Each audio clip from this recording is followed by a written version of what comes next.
All right, guys, I'm going to get into some of the wave action, break that down a little bit. There's so many things we have to focus in on, so just hang with us. We can't do it all at one time. We give you bits and pieces, and if you hang with us over the duration, you get that information you're looking for. Look at the state of the seas right now, up towards New Smyrna Beach right now. Just unbelievable that they look that tall from that high up.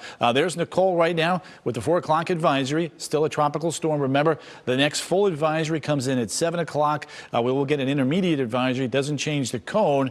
That's not to say that this can't be upgraded, but more than likely that will head our way later on tonight. It's going to move off towards the west-northwest, up towards the north side of Tampa, back into the northeastern Gulf of Mexico, racing a bit more quickly. Look at 1 o'clock. It's almost already out of our northwestern nook, and the buoy data well to the north of it showing 40 mile an hour winds well to the north of our storm, and all of that's going to translate back towards the coast here with the wave energy, the winds taking that wave energy back towards the coast, and that's why we're worried about that intense coastal beach erosion, the piers, those inlets where the water comes back in. Look at these winds right now, 41 Daytona Beach, 44 in Melbourne, and as we increase the winds, we increase the wave heights, and that's what's going to be going on Tuesday morning, probably at the apex as the storm is making landfall just to our south, and then gradually as we turn the winds around to the southwest Saturday and Friday, those waves begin to move off to the north and east. We get back to some sort of normalcy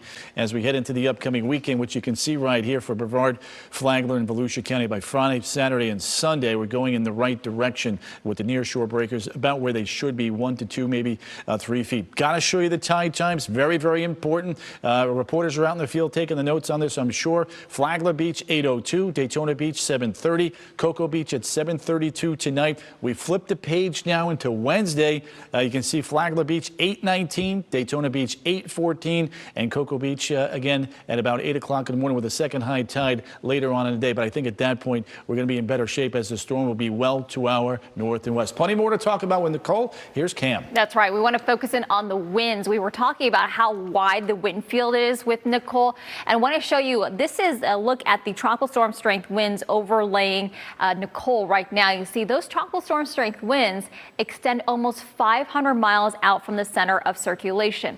Now, right now it is a tropical storm with winds of 70 miles per hour, but there is a brief window where this could actually intensify to a Category 1 hurricane. As it moves due west right now, it is expected to move in some pretty warm waters here out of the southwestern Atlantic, and that does give it that brief window from about now till about midnight that it could intensify and again be a Category 1 hurricane just before it makes landfall. So we talked about the winds, the beach erosion, the coastal flooding.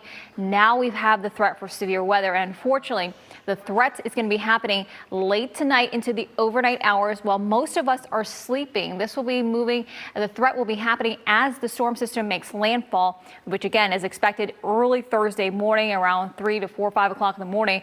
And with that threat, we are expecting areas along the I-95 corridor to be under a scattered risk, a level 2 out of 5 risk for severe weather.